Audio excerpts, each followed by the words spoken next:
Every day, the future's getting closer. Welcome to Master the NEC, where we talk about the National Electrical Code and all things electrically related. My name is Paul Abernathy, your host, and welcome to today's podcast.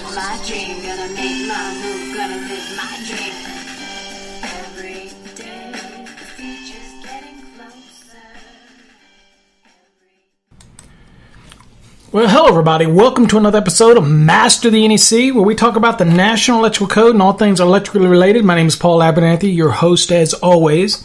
Now, today's podcast, we're going to talk panelboards.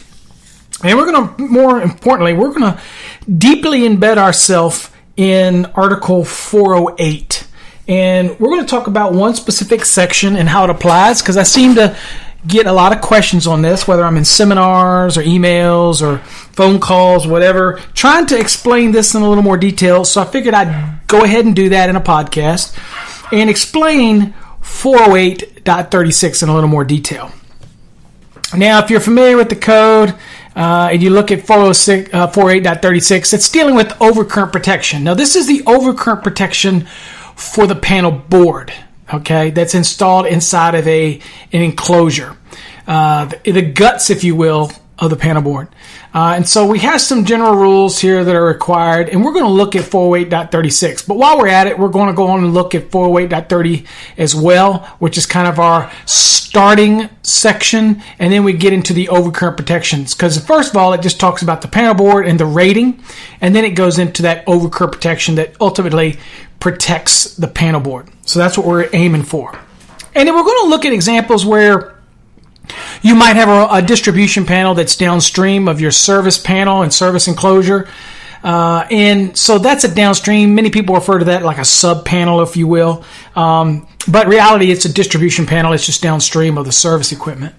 And so we need to understand the concepts of 408.36 to make sure that we're protecting our panel board. And so that's what we're going to look at today. So we have a general rule, and then we have some exceptions. Okay, so first, let's start out by looking at 408.30. Now, if you're in your National Electrical Code, I'm obviously in the 2017 edition for this episode of the National Electrical Code.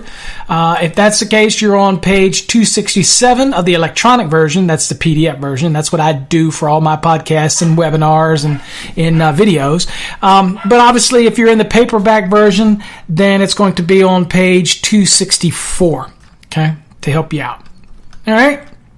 So let's look at 408.30. This is also part 3 of panel boards dealing in Article 408, which is switchboard, switchgear, and panel board. So we're obviously in the panel board section or part of that article, if you will. So 408.30, the general, it says all panel boards shall have a rating not less than the minimum feeder capacity required for the load calculation in accordance with Part 3, Part 4, and Part 5 of Article 220 as applicable. Now, granted, we have to do these calculations in order to be able to determine what we need. And so we got to do all these calculations, whether it's the optional or the standard method, Part 3 standard, Part 4 optional, 5 dealing with farm application, whatever we're doing.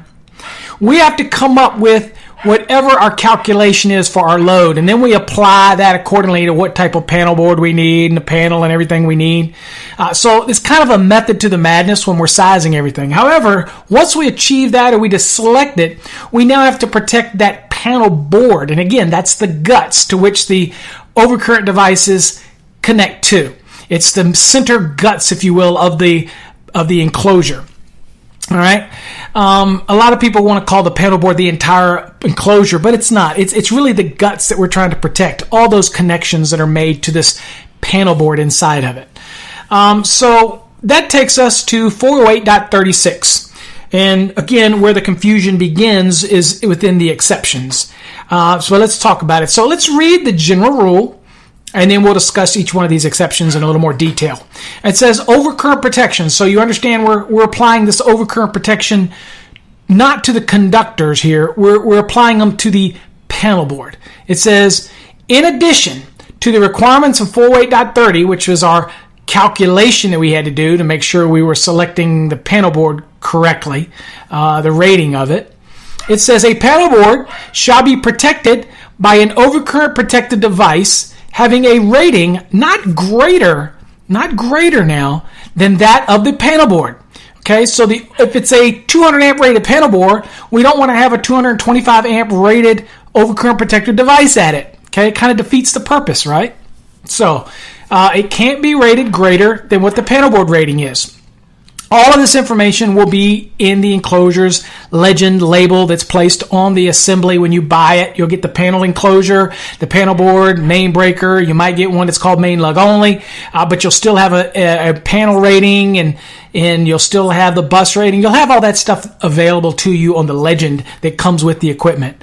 Okay, so that's the rule, the charging rule that we have. Now it goes on to say, this overcurrent protected device shall be, and this is a mandatory rule, says it shall be located within, okay, so it could be in the panel board or it could be in the enclosure, or at any point on the supply side of the panel board.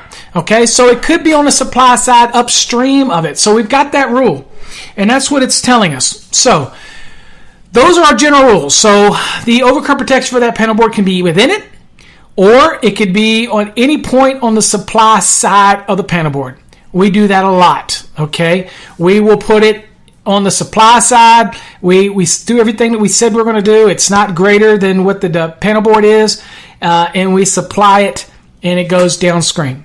And so there we go. All right, now let's get into some of the exceptions. Exception number 1 says, okay, now, what about that individual protection for that panel board? It says, individual protection shall not be required for a panel board used as service equipment with multiple disconnection means in accordance with 230.71. That's the 6 disconnect. That allows you to go up to 6. Okay, so that's what 230.71 is telling you can go up to 6. Okay, so we get it.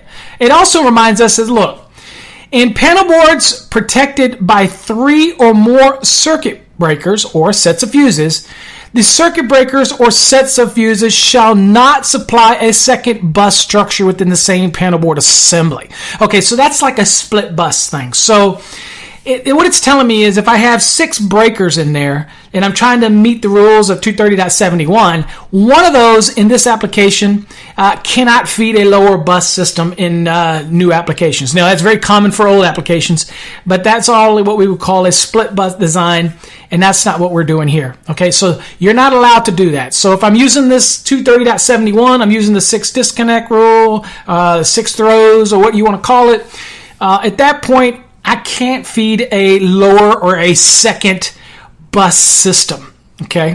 All right. So that's the exception number 1. So what this is saying is, you know what? When I bring those service conductors in, I don't have to terminate it into a single device. I can terminate it in and I can have up to 6 in accordance with 230.71. And that is very common with switchboard applications, but this is dealing with a panel board.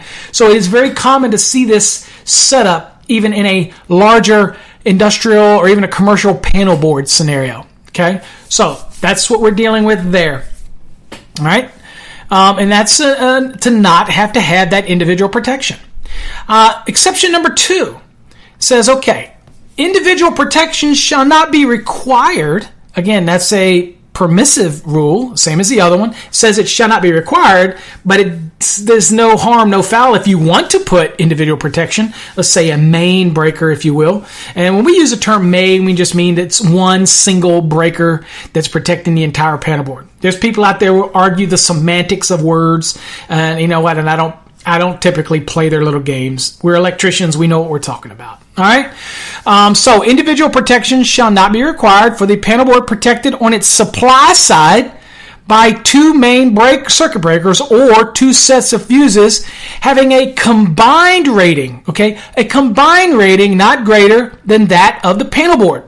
Okay, it goes on to say a panel board constructed or wired under this exception, and I'll give you an overall view of what we're talking about, shall not contain more than 42 overcurrent devices. For the purpose of determining the maximum of 42 overcurrent devices, a 2-pole or a 3-pole breaker shall be considered 2 or 3 overcurrent devices respectively. So again, when you're meeting this rule, 42 overcurrent devices, a 2-pole breaker counts as 2 overcurrent devices, okay, for this specific rule when you're applying this exception. Now, what are we talking about? Okay, right, so this is a scenario where we still are under our foundation of the 42 circuit limitations that used to be the old 42 circuit limitations of power and lighting app, even though the power and lighting concepts are not there anymore. So this might be, for example, a panel where it comes in, but it has two main breakers. And you have, say, both of them are 100 amps. And so you have breaker number one, which is feeding the lower bus structure, okay? And it's designed with... you're going to be limited to the poles, CTL overcurrent device classes, and you've got supply. The panel board is limited to two main circuit breakers or two sets of fuses.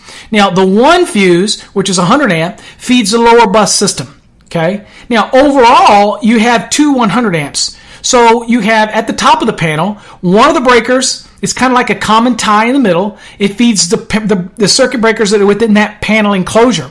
But then typically you've got an application where the other 100 would go and leave, and it might feed an external load of some sorts, okay? Or it could feed the like number of branch circuits or overcurrent devices that are in the same panel. So it could have another panel structure. The key component here is to remember that the combined rating of the two main breakers, if it's 100 and 100, then the overall enclosure is a 200 amp enclosure. Okay, so that's the thing to remember with that application.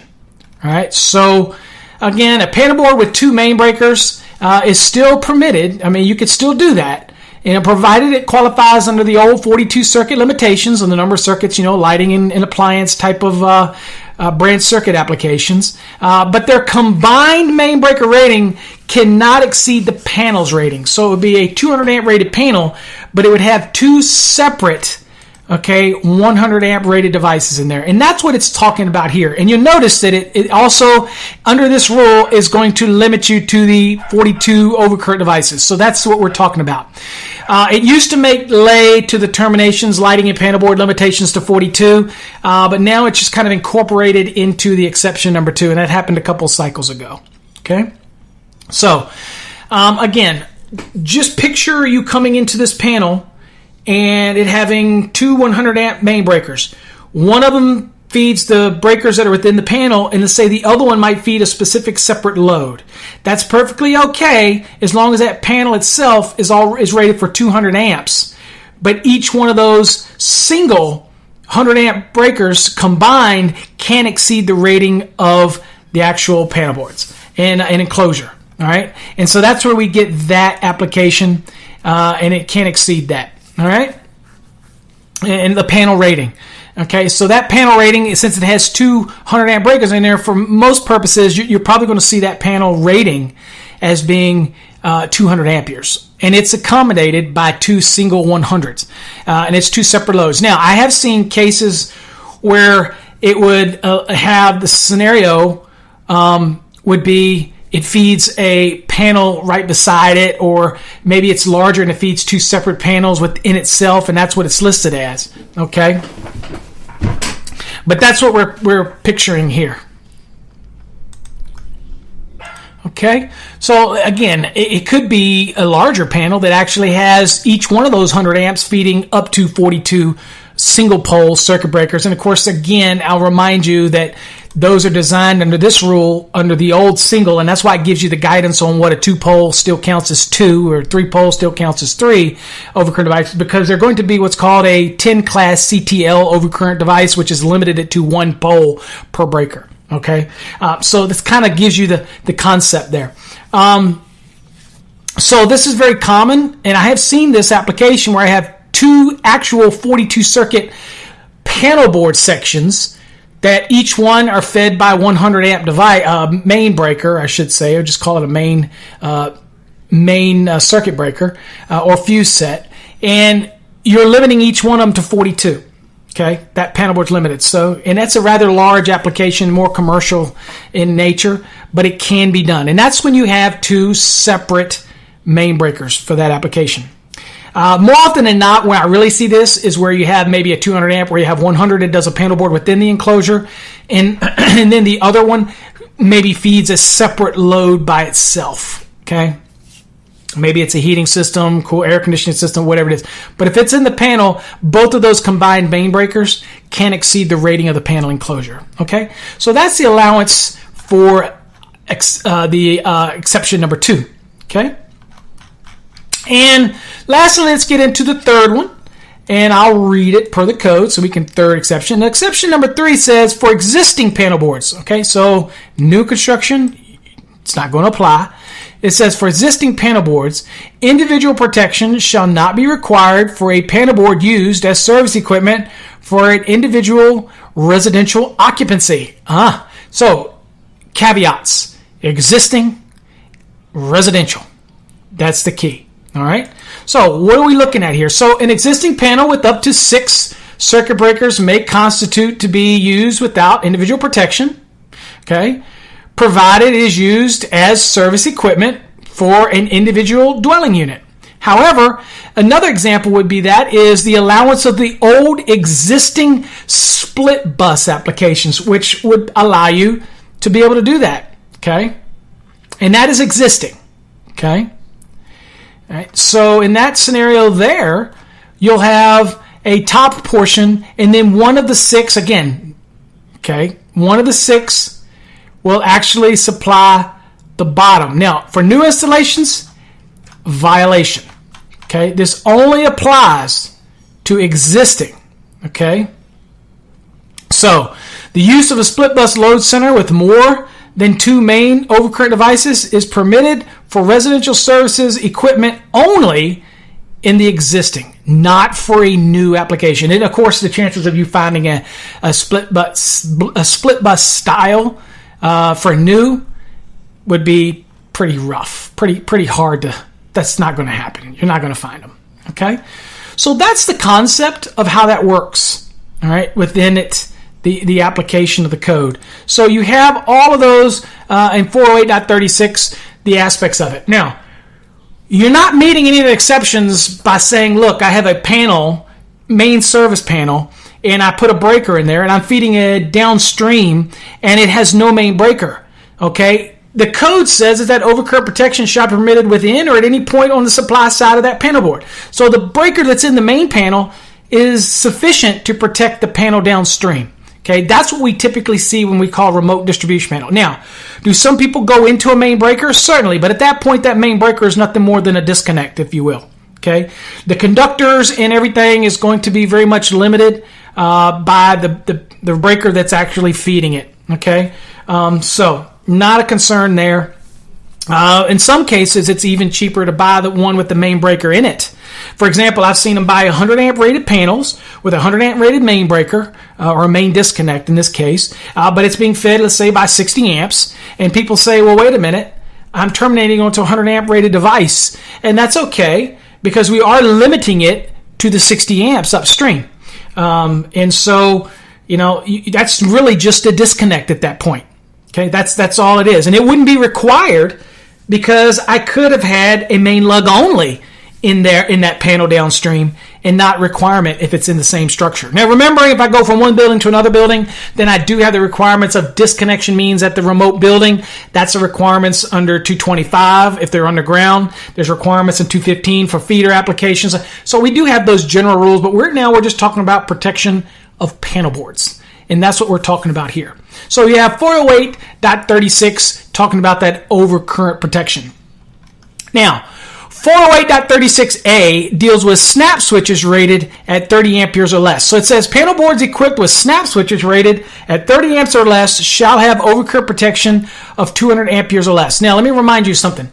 This is not a rule that says that those circuit breakers are considered snap switches because circuit breakers are not snap switches.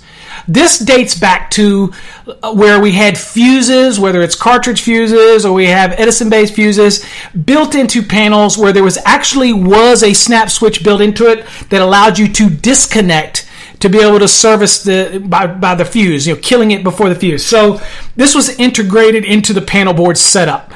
This is not to say that a snap switch is a circuit breaker. So God's sakes, don't confuse that, thinking that a snap switch, now I can use a circuit breaker in many cases as a switch for high intensity discharge lighting and other things like that. Very much done in commercial applications, but that does not make it a snap switch. Okay, don't get them confused. All right. And all this is saying is you do have one of those old systems that actually is fuse based and it does have this snap switch in it. Then these individual snap switches are rated at 30 amperes or less. And then you have to make sure that the actual overcurrent protection on the panel board is 200 amps or less. So I could have a 200 amp main, but then each one of the individual fuses has a snap switch integral to the actual assembly, and that's what you would disconnect, and that is a snap switch. Okay, that is not a circuit breaker. It doesn't have the ratings that a circuit breaker has. It doesn't have trip curve applications. It's just a snap switch. But don't confuse that with a circuit breaker, because that's not what we're talking about in 408.36a. Okay. The next one is 408.36b, and you probably heard me talk about this in our transformer series, whereas it says, okay, well, what about the protection of a panel board that's actually being supplied through a transformer? And we talked about this rule, and it kind of reminds us back to 240.21c for those secondary conductors and that they have to terminate into overcurrent devices and all those goodies. But all it's saying here is, guess what? So when they're supplied through a transformer, the protection of that panel board, it says where a panel board is supplied through a transformer, the overcurrent protection required by 408.36 shall be located on the secondary side of the transformer. And ironically enough, that usually is in the panel board, or it could be at any point between the actual transformer and the actual panel board enclosure, okay? So it just says that the overcurrent protection required by 408.36 shall be located on the secondary side of the transformer. So anywhere on that secondary side. So sometimes we see a separate overcurrent protection, and then after that we might have a main lug only after that. Okay, so there's different configurations that are important. Now let's look at the exception. The exception says, okay, wait a minute. A panel board supplied by the secondary side of a transformer shall be considered as protected by the overcurrent protection provided on the primary side of the transformer, where the protection is in accordance with 240.21c1.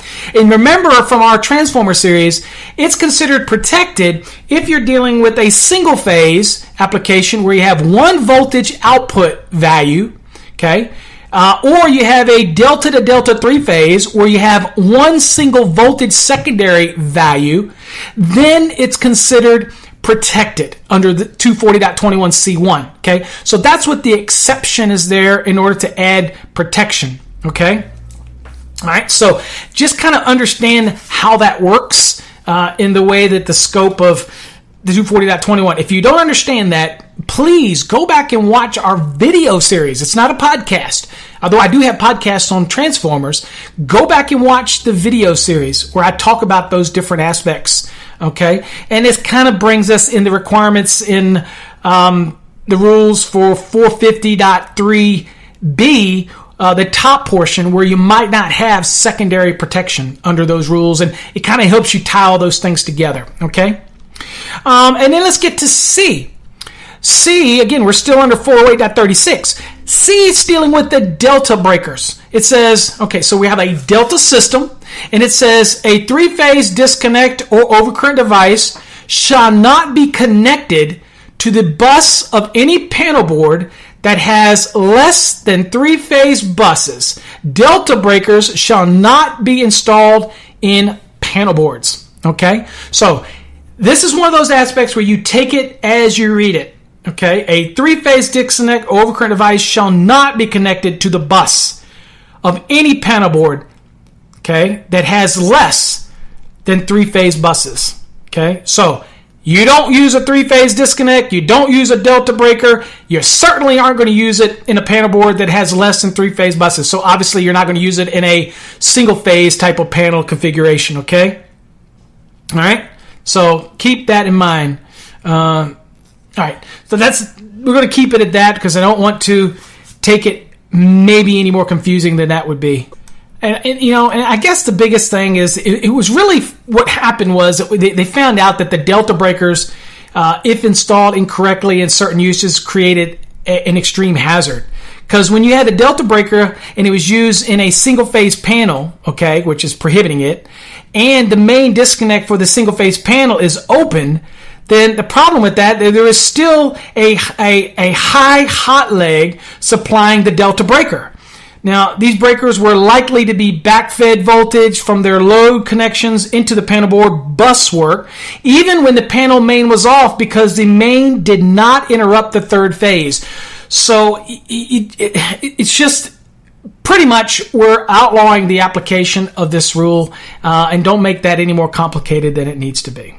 All right, so now we're going to move on to the last one in this example is backfed devices. All right, so it says here, and this is D, so this is 408.36D. It says plug-in type overcurrent protection devices or plug-in type main lug assemblies that are backfed and used to terminate field-installed ungrounded supply conductors. Now, again, this is one of those main lug only where you backfeed a breaker, okay, and then you have to have a hold down because you're backfeeding it, okay.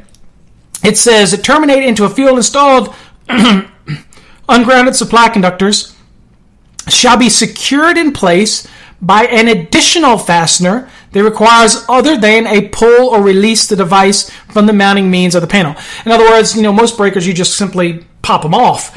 There's got to be, if you're going to backfeed, one, you have to find the breaker that allows that to happen. Two, you want to make sure that if you're using a main lug only, that panel is designed to allow backfeeding, and so it is allowed to have a device that retains that actual breaker into the panel board. And then you have to make sure you have a breaker that's designed for this fastener that holds it in place so that it won't just pop out. Because you have to remember, this is not like an interactive system for PV where if it pops off, then there's no current flow because the interactive inverter is going to kill power.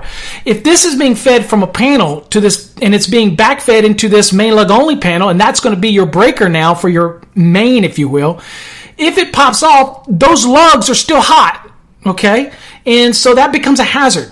So you have to make sure that it can't just pop off. So if you got a backfed device and it's listed for use with that application, whether it's a plug-in type for a main lug assembly, and it's for a field installation, you're going to have to make sure that it has an additional fastener that requires other than the pull to release the device from the mounting of the panel board. Okay, how it's mounted in the panel.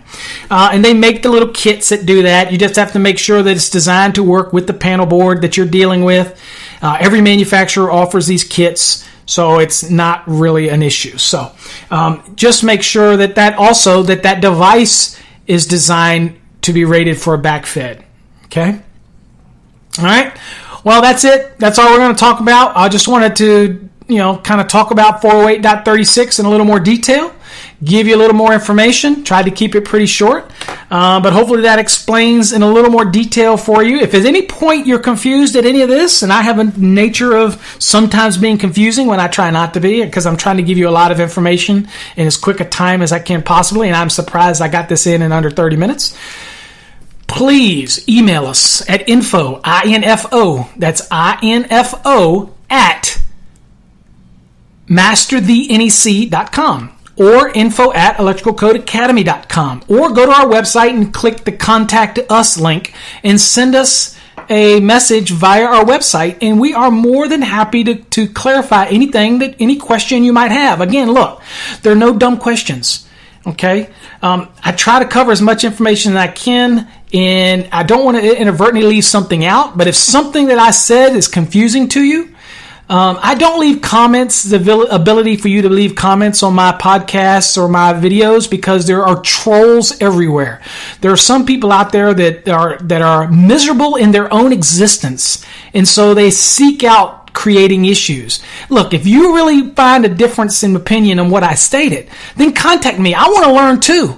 So reach out to me, and I'm more than happy to do an update. But to this date, I haven't had anybody have a need to do that because I pretty much cover everything in pretty good detail. So again, if you want to give opinions, let's all learn from one another. Let's not be snarky little smart asses, okay? Let's help each other.